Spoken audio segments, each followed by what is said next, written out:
Welcome to Burlap Teachers. Enjoy the video. You start by enabling developer options so you can change DPI safely. Open Settings, go to About Phone, and tap build number 7 times until you see you are now a developer. Once done, go back to System and open Developer Options. Make sure you locate either minimum width, measured in dp, or the display density setting. You're doing this to change how many pixels fit on screen.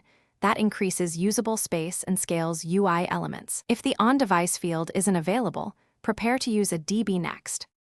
You have two reliable methods: edit minimum width directly or use a DB for precise DPI. For on-device, change the minimum width value gradually. Try increasing by 1020 dp and watch UI scale. This controls density in dp units.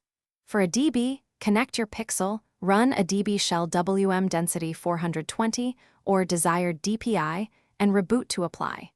Make sure to note the original value first. The DB path is preferred when the developer option is absent or you need exact DPI numbers for app testing. You finish by rebooting and verifying every app and the navigation area for clipping or overlap.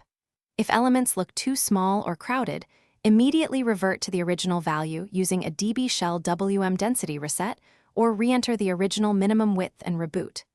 Once done, check system dialogues and keyboard to ensure proper scaling. If the device behaves oddly, boot into safe mode to rule out apps. As a last resort, backup data and perform a factory reset. This protects you if a change causes persistent layout breakage. Thanks for watching. Consider subscribing if this video helped you.